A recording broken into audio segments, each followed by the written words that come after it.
এটা বলো তো কি, এটা হচ্ছে তোমার ওই খাসির মাংস হয় না, খাসির মাংস চর্বি দিয়ে ঘুগনি, হেভি লাগে। মানে আগে আমি জানতামই না এটা, আমার বররা ওদের বাড়িতে হতো, ঠিক আছে, তো ওইটা আমার বররাই খুব ভালো পারে।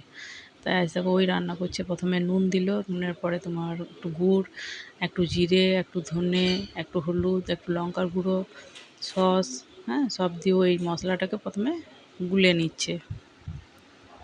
এই যে দেখো মিক্সড করে নিচ্ছে। এবার দেখো টমেটো আর পেঁয়াজ খানিক কুচি আছে, খানিক বাটা আছে, রসুন, আদা, আর এই চর্বিটাকে মাংসর, এই যে খাসি মাংসের চর্বিটা আছে ওটা কেটে নেবে। এবার তেলের মধ্যে দেখো ফোড়ন দিয়ে দিচ্ছে ওই গোটা জিরে আর শুকনো লঙ্কা, সর্ষের তেলে অবশ্যই কিন্তু। দিয়ে অনেক দিন রান্না করেনি তো তাই ভয় পাচ্ছে এই জন্য ছাড়তে, আজ হঠাৎ এসছে, মানে ওই চর্বিটা দেখে ওই রান্না করতে এসছে। এই দেখো এবার নাড়াচাড়া করছে। এবার রেডি, এটা হয়ে গেলে পরে এটার মধ্যে এবার দিয়ে দেবে, মশলাটা আছে রেডি করা আছে ওটা দিয়ে দেবে। এই যে দেখো দিয়ে ওটাকে কষবে এবার ভালো করে।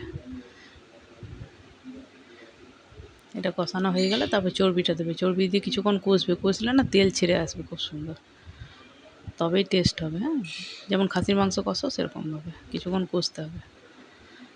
যদি ভালো লাগে তো চ্যানেলটাকে লাইক, সাবস্ক্রাইব, শেয়ার করো, আর বেল আইকনটা প্রেস করো, তাহলে তোমার সবার আগে তোমার কাছে ভিডিওটা পৌঁছে যাবে। আর বাড়িতে অবশ্যই একবার ট্রাই করো, ট্রাই করে আমাকে জানিও কেমন হয়েছে কমেন্ট বক্সে। হ্যাঁ, এই যে দেখো মটরটা সেদ্ধ করা ছিল, এবার মটরটা দিয়ে দিচ্ছি।